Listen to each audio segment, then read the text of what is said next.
রাত বাড়ছে, ফুরিয়ে যাচ্ছে অভ্যস্ত জীবনের আয়ু। বই হাতে ২ তলার রেলিং ঘেঁষে দাঁড়িয়ে আছে ছোঁয়া। পুরো ২ তলা জুড়ে পিনপতন নীরবতা। আত্মীয় স্বজনদের কেউই ২ তলার সিঁড়ি মারাচ্ছেন না। সিথি হকের কড়া নির্দেশ। ছোঁয়াকে কিছুতেই বিরক্ত করা যাবে না। ছোঁয়া ছোঁয়ার মতো খাবে, ঘুমাবে। বিয়ের আগের দিন হইচয়ে ঘুম না হলে চোখের নিচে কালি পড়বে, সুন্দর দেখাবে না। কিন্তু ছোঁয়ার ঘুম হচ্ছে না। কিছু একটা কোথাও একটা তাকে স্বস্তি দিচ্ছে না। চারপাশের এত আয়োজন, এত আলো, এত হইচইয়ের কোথাও সে নিজেকে খুঁজে পাচ্ছে না। সব কিছু তাকে ঘিরে হলেও যেন এসবে সে নেই। তার অস্বস্তিটুকু ভীষণ দূরের কোনো ঘুমন্তপুরীতে আবদ্ধ। একের পর এক ঘটে যাওয়া ঘটনাগুলো বড় নিস্পৃহ, রসহীন, সাধারণ। ছোঁয়া দীর্ঘশ্বাস ফেলে লাইব্রেরি ঘরে ঢুকল। বাবার আরাম কেদারায় গায়ে লিয়ে দিয়ে উপন্যাসের পাতা উল্টালো। খুব পানসেই ঘটনা প্রবাহ, অপ্রয়োজনীয়, বিরক্তিকর। ছোঁয়ার হঠাৎই মনে হলো এই অধ্যায় আর তার জীবন একই উপন্যাসে গাঁথা, একই তার ধারাবাহিকতা, একই তার ঘটনা প্রবাহতা, একই রকম নিষ্প্রয়োজন। অত্যাধুনিক ফোনের নিদারুণ চিৎকারে গুরুগম্ভীর ভাবনা থেকে খানিক ছিটকে পড়ল ছোঁয়া। ঘড়িতে তখন 2টো বাজে। এত রাতে ফোন দেওয়ার মানুষ তো ছোঁয়ার নেই।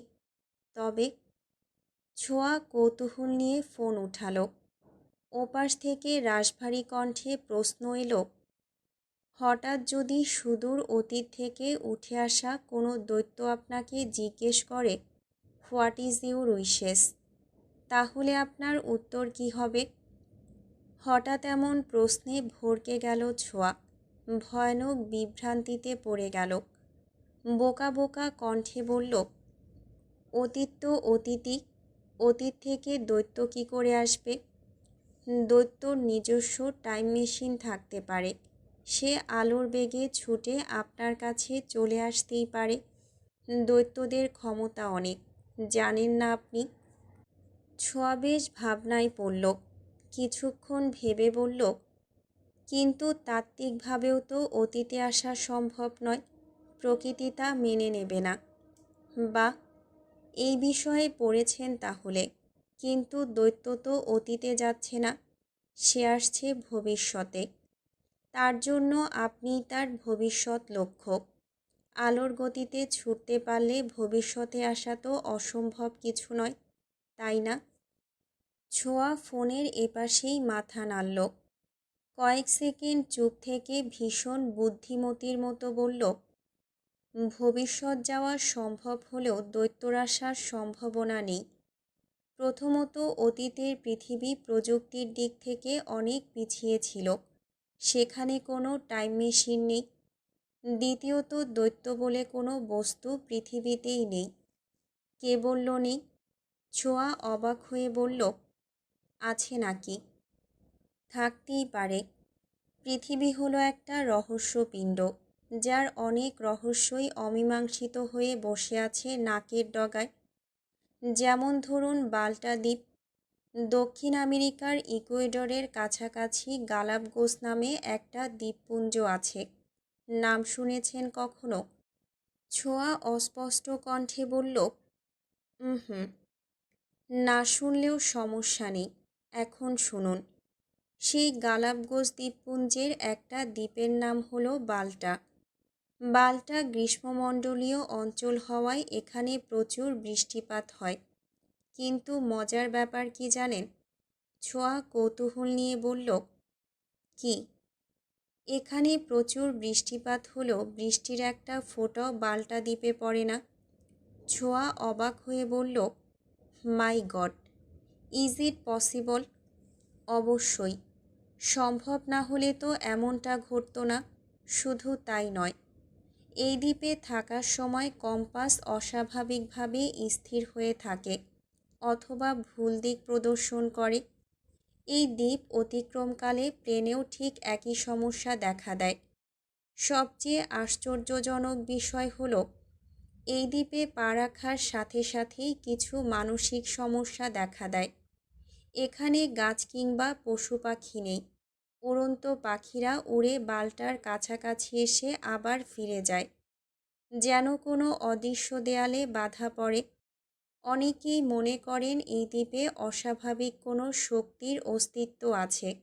হু নোস, এটা কোনো দৈত্যদের রাজ্য, অদৃশ্য দৈত্য। ছোঁয়া আকাশসম বিস্ময় নিয়ে বলল, এমন দ্বীপ সত্যিই আছে? অবশ্যই। আমি নিশ্চয়ই আপনার সাথে মজা করছি না। এবার উত্তরটা দিন। দৈত্যের প্রশ্নের উত্তরে কি জবাব দেবেন আপনি? কি চাইবেন? ছোঁয়া অনেকটা সহজ হয়ে এলো এবার। পানসে ভাবটা মিলিয়ে গেল। কয়েক সেকেন্ড ভেবে বলল, ইচ্ছেগুলো ঠিক বলতে পারছি না। আমি কোনো ইচ্ছে খুঁজেই পাই না। তবে একটা উইশ অবশ্যই করব। কি উইশ? আমাকে যেন কখনো এদেশ ছেড়ে যেতে না হয়। কিন্তু হচ্ছে। আমার তো বিয়ে হয়ে যাচ্ছে। বাহ, আপনি তো বেশ দেশপ্রেমিক টাইপের নারী। ছোঁয়া উত্তর দিল না। সাইমকে বলতে ইচ্ছে করল না, দেশ ছেড়ে না যাওয়ার ইচ্ছেটা তার দেশকে ভেবে নেওয়া নয়, অন্য কিছুর টানেই তার এই ঐচ্ছিক প্রকাশ। বাল্টায় যাওয়া সম্ভব হলে আমি আপনাকে হানিমুনে বাল্টা নিয়ে যেতাম ছোঁয়া। আপনি অবাক হয়ে দেখতেন, আকাশে ভীষণ বৃষ্টি হচ্ছে, অথচ সেই বৃষ্টি আপনাকে ছুঁতে পারছে না। সাইমের কথা বলার ভঙ্গি চমৎকার। প্রতিটা উচ্চারণ ছাড়া ছাড়া সুন্দর। সেই সুন্দর উচ্চারণে বলা কথাগুলো ছোঁয়ার অনুভূতিশূন্য মনে অনুভূতির সৃষ্টি করল। বন্ধুদের বাইরেও অন্য কারো কথায় প্রভাবিত হলো সে।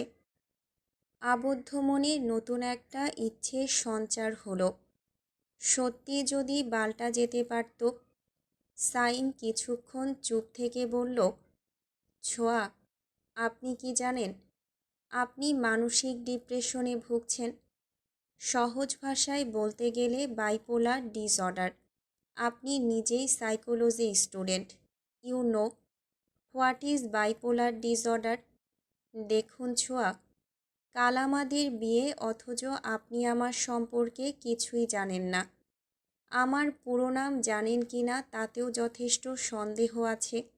আমি কোন ভার্সিটিতে কর্মরত, কোন বিষয়ে অধ্যাপনা করছি, আমার পরিবারে কে কে আছে কিচ্ছু জানেন না। কিন্তু কেন জানেন না? আপনার জীবনসঙ্গী হিসেবে এই ব্যাপারটা যে কারো জন্যই হতাশার। কিন্তু আমি হতাশ হইনি। গোটা 1 মাস আমি আপনাকে লক্ষ্য করেছি, আর তাতে যতটুকু বুঝেছি আপনার আচরণ ইচ্ছেকৃত নয়। আপনি যে শুধু আমার প্রতি উদাসীন তেমনটাও নয়। আপনি আপনার গোটা জীবনের প্রতি উদাসীন। হয়তো আপনাকে ধীরে ধীরে উদাসীন করে দেওয়া হয়েছে। আপনি কি শুনতে পাচ্ছেন ছোঁয়া? ছোঁয়া খুব মনোযোগ দিয়ে শুনছিল। এই প্রথম নিজের আচরণে অস্বাভাবিকতা আছে কিনা বুঝতে চেষ্টা করছিল। সাইমের প্রশ্নে সাড়া দিতেই আবারও বলতে শুরু করলো সাইম, এভাবে জীবন চলে না Chhoya. You have to get rid from here. আপনি সবসময় কনফিউজড থাকেন। কালার কনফিউশন, ডিসিশন নিয়ে কনফিউশন, এভরিথিং। এর মূল কারণ হলো আপনার নার্সিং। আমাদের বিয়ের পর এই কনফিউশন, উদাসীনতা, বিষণ্ণতাগুলো আপনাকে কাটিয়ে উঠতে হবে। আমার সাথে কথা বলতে শিখতে হবে, যেমনটা আজ বললেন। তার আগে নিজের জন্য কথা বলতে শিখতে হবে। বিয়ের পর আপনার মায়ের কোনো ডিসিশন আমি অ্যালাউ করব না। আপনার ব্যাপারে ডিসিশন হতে হবে আপনার। ভুল হোক বা সঠিক, ডিসিশন হবে আপনার। আপনি আপনার মাকে গিয়ে স্পষ্টভাবে বলবেন, তিনি যেন আপনার সাংসারিক সিদ্ধান্তগুলো আপনার উপর ছেড়ে দেয়। আই অ্যাম উইথ ইউ ছোঁয়া। ছোঁয়া উত্তর দিল না। সাইম খুব সাবধানে বলল, আপনার বন্ধুরা কিন্তু আমায় আশ্বাস দিয়েছিল যে you are able to get rid from here. Chhoya ভাবনাতীত বিস্ময় নিয়ে বলল, বন্ধুরা? নাদিম রঞ্জন নম্রতা, তবে কি তারা মিথ্যে বলেছিল? আপনি কথাগুলো আপনার মাকে বলতে পারবেন না? ছোঁয়ার ভীষণ কান্না পেয়ে গেল। এই প্রথমবারের মতো ভাবনা চিন্তা না করেই বলে ফেলল, পারব। কথাটা বলে ফেলে উপলব্ধি করল ভীষণ শান্তি লাগছে তার। চারপাশের বিষণ্ণতা কেটে যাচ্ছে। জীবনের নিস্পৃহ ভাব কেটে গিয়ে টলমল জলে তরঙ্গ দিচ্ছে ঢেউ। বন্ধুদের অদৃশ্য মমতায় কেটে যাচ্ছে ভয়। অচেনা নাম্বার থেকে কলটা আসতেই মেজাজ চটে গেল আরফানের। প্রথমবার কেটে দিতেই দ্বিতীয়বার বেজে উঠল ফোন। আরফান জারপন্ডায় বিরক্ত হয়ে ফোন তুলল। ভেতরটা রাগে রিরি করলেও ভদ্রকণ্ঠে বলল, কান্নাকাটি বন্ধ করে সত্যি করে বলুন, কে আপনি, কি চান? ওপাশ কিছুক্ষণ নীরব থেকে স্পষ্ট উত্তর, বললাম তো শ্যামলতা। শ্যামলতা কি চাইতে পারে জানো না? আর আপনি আপনি বলছো কেন? চিঠিতে তো আপনি করে বলতে না। আরফান নিজেকে সংযত করল। মুখ ফুলিয়ে শ্বাস নিয়ে ঠান্ডা কণ্ঠে বলল, আচ্ছা, মানলাম আপনি শ্যামলতা, কিন্তু প্রমাণ কি? ওপাশের কণ্ঠস্বরে বিস্ময় খেলে গেল। প্রমাণ?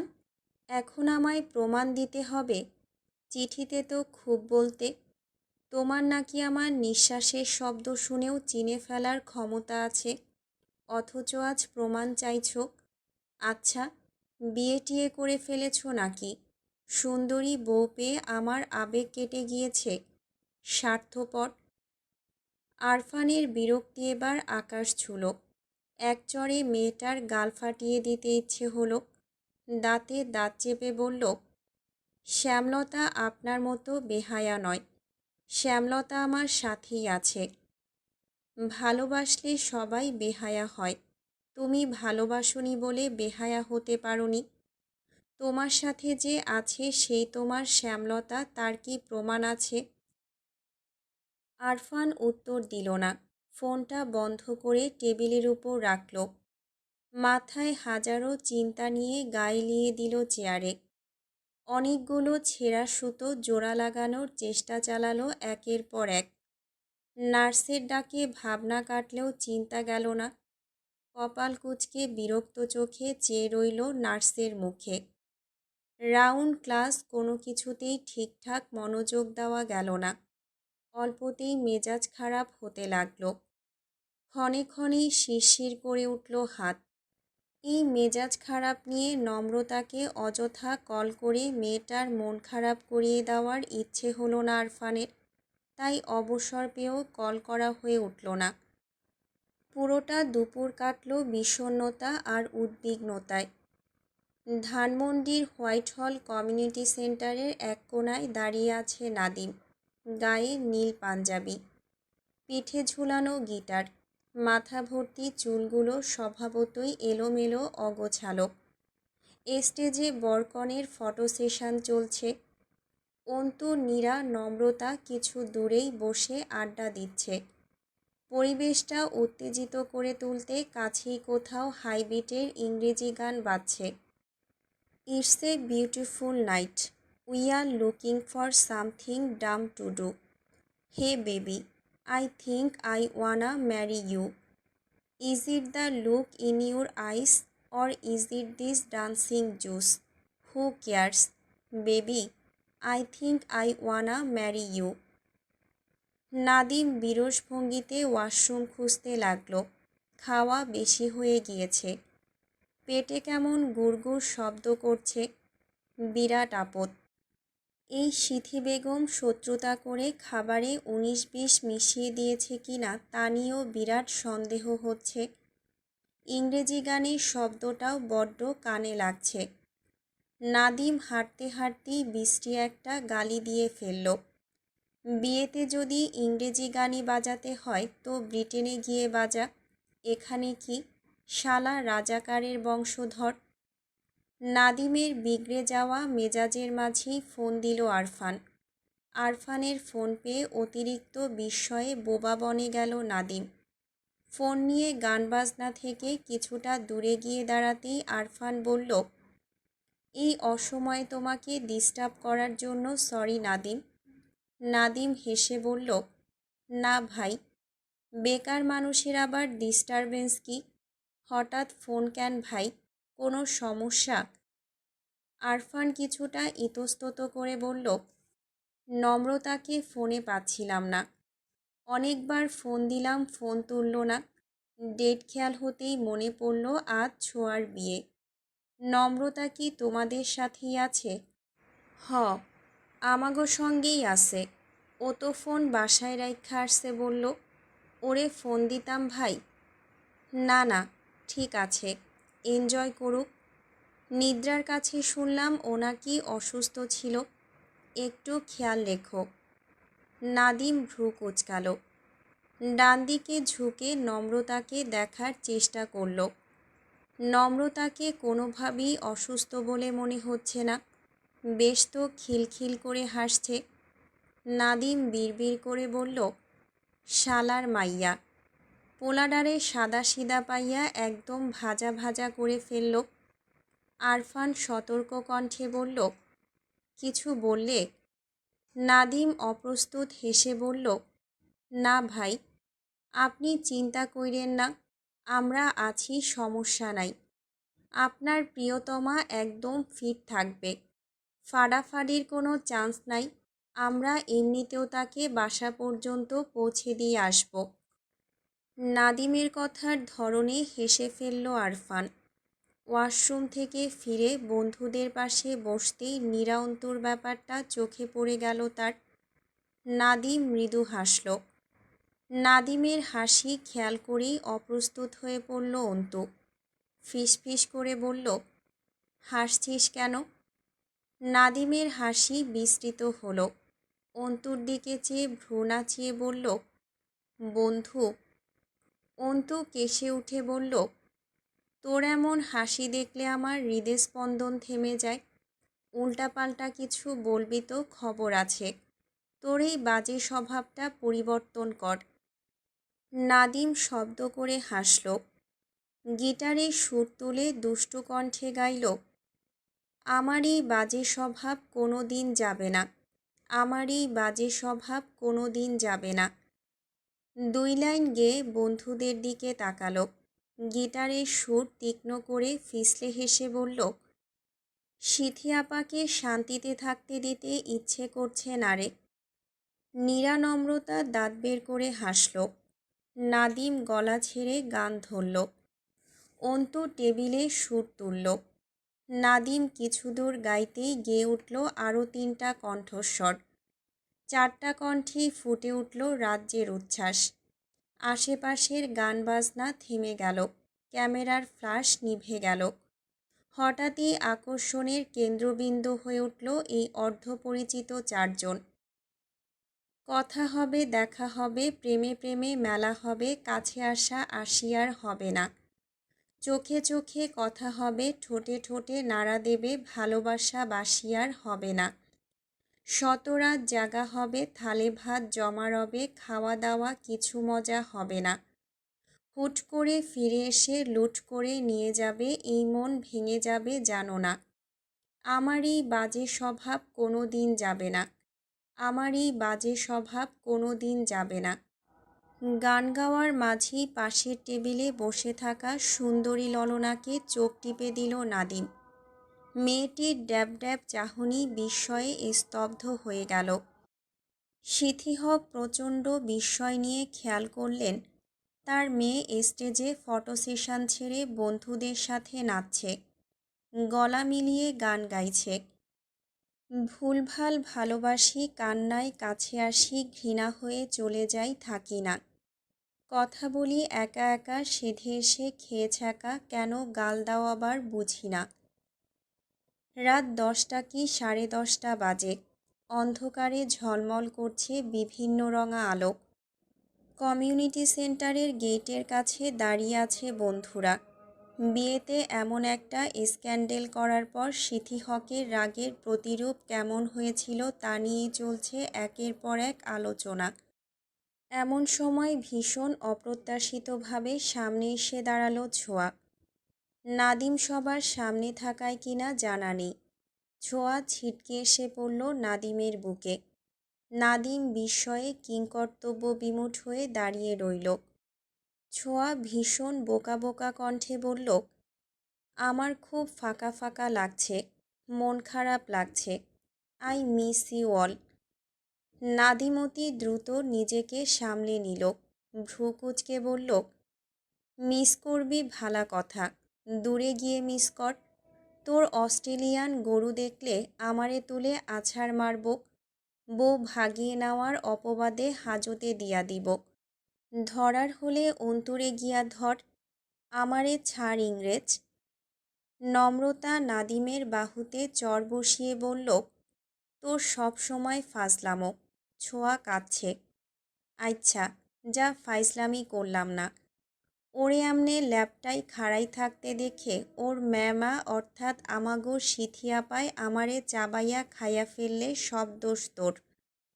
পরমুহূর্তেই ডান হাতটা ছোঁয়ার মাথায় রেখে আলতো হাত বুলিয়ে দিয়ে ভীষণ নরম কণ্ঠে বলল, কান্দিস না, দোয়া করে দিলাম খুব জলদি বলদ থেকে গরু হয়ে যা। ইংরেজ বলদ থেকে ডিরেক্ট অস্ট্রেলিয়ান গরু। আমিন। নাদিম সিরিয়াস কিছু বলবে সেই আশায় চেয়ে থাকা বন্ধুরা এবার হেসে ফেলল। হেসে ফেলল বিষণ্ণ মুখে দাঁড়িয়ে থাকা ছোঁয়াও। নিজের মন বুঝতে ব্যর্থই মেয়েটা বিষণ্ণতা নিয়েই পাড়ি জমালো অন্যের ঘরে। চোখগুলো টলমল করল, মন পুড়ল। বারবার পেছন ফিরে তাকালো। কোথাও একটা ফাঁকা থেকে গেল, কিছু একটা পাওয়া হলো না।